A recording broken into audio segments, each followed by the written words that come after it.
হয়, আজি আবেলি নগাঁও জিলাৰ ৰূপহীহাটৰ নতুন বজাৰত জনচক্ষুৰ সন্মুখত দিনৰ পুৱাতে ধুবুৰীৰ সাংসদ মাননীয় ৰকিবুল হুছেইন ডাঙৰীয়াৰ ওপৰত একাংশ দুৰ্বৃত্তই দলবদ্ধভাৱে মুখত কালা কাপোৰ বান্ধি যি আক্ৰমণৰ ঘটনা সংঘটিত কৰিলে, এই ঘটনাক আমি এবিএমচি তীব্ৰ ভাষাৰে গৰিহণা জনাইছো, নিন্দা কৰিছো আৰু চৰকাৰক দাবী জনাইছো যে শীঘ্ৰেই উপযুক্ত তদন্ত মৰ্মে উক্ত ঘটনাৰ লগত জড়িত থকা প্ৰত্যেকজন দুৰ্বৃত্তক গ্ৰেপ্তাৰ কৰি কঠোৰতকৈ কঠোৰতম আইনী শাস্তিৰ আওতালৈ আনিব লাগে। ধুবুৰীৰ সাংসদ ৰকিবুল হুছেইন ডাঙৰীয়াৰ ওপৰত হোৱা যি ভিডিঅ' ইতিমধ্যে সামাজিক মাধ্যমৰ সংবাদ মাধ্যমৰ জৰিয়তে সমগ্ৰ অসমৰ ৰাইজে দেখিছে। এই ভিডিঅ'ই আচলতে সভ্য সমাজৰ গণতন্ত্ৰত বিশ্বাসী প্ৰত্যেকজন ব্যক্তিৰ মন মগজু জোকাৰি গৈছে যে কেনেকৈ এটা উন্মুক্ত দুৰ্বৃত্তৰ দলে মুকলিভাৱে এজন সাংসদক অসমৰ ৰাজপথত গুৰুলাগুৰুকৈ আৰক্ষীৰ সন্মুখত প্ৰহাৰ কৰিছে। এই ঘটনাই অসমত যে আইন শৃংখলাজনিত পৰিৱেশৰ এক সাংঘাতিক অৱক্ষয় ঘটিছে, এই কথা জল জল পট পটকৈ প্ৰমাণ কৰিছে। আৰু আজি আমি এবিএমচি ক'বলৈ বাধ্য হৈছো যে এজন নিৰ্বাচিত সাংসদক চৰকাৰৰ পৃষ্ঠপোষকতা নাথাকিলে কোনো দুৰ্বৃত্তই এনেকৈ মুকলিভাৱে আক্ৰমণ কৰিব নোৱাৰে। আমি এবিএমচি দাবী জনাইছো যে ৰকিবুল হুছেইন ডাঙৰীয়াৰ ওপৰত হোৱা এক ন্যায়িক তদন্ত হ'ব লাগে। ৰাজধৰ্ম পালন কৰি উক্ত ঘটনাৰ লগত জড়িত থকা ব্যক্তিসকলক শীঘ্ৰে আইনৰ আওতালৈ আনিব লাগে।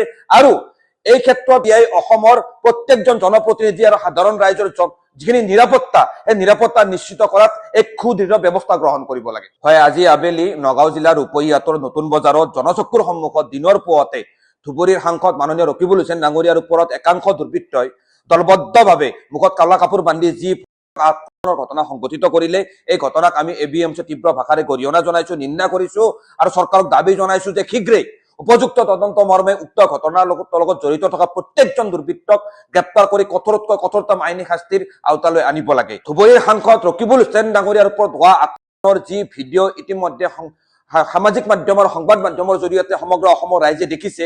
এই ভিডিঅ'ই আচলতে সভ্য সমাজৰ গণতন্ত্ৰত বিশ্বাসী প্ৰত্যেকজন ব্যক্তিৰ মন মগজু জোকাৰি গৈছে যে কেনেকৈ এটা উন্মুক্ত দুৰ্বৃত্তৰ দলে মুকলিভাৱে এজন সাংসদক অসমৰ ৰাজপথত গুৰুলাগুৰুকৈ আৰক্ষীৰ সন্মুখত প্ৰহাৰ কৰিছে।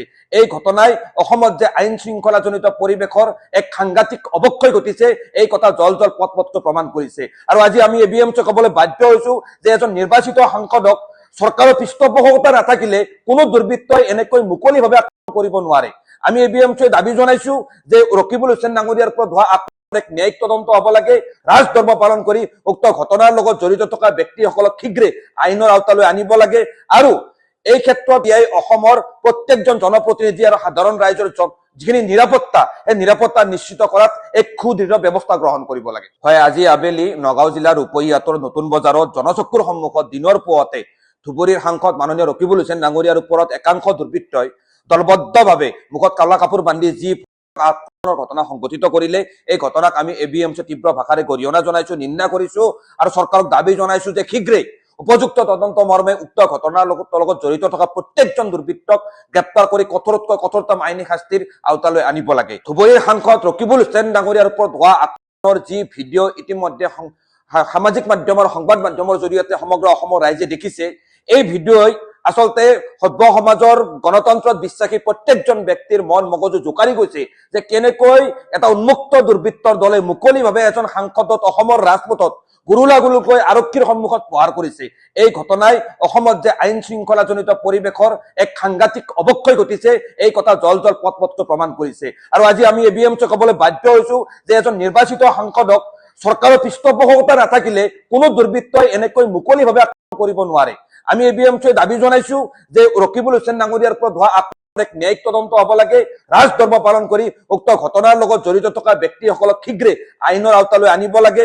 আৰু এই ক্ষেত্ৰত অসমৰ প্ৰত্যেকজন জনপ্ৰতিনিধি আৰু সাধাৰণ ৰাইজৰ যিখিনি নিৰাপত্তা, এই নিৰাপত্তা নিশ্চিত কৰাত এক সুদৃঢ় ব্যৱস্থা গ্ৰহণ কৰিব লাগে।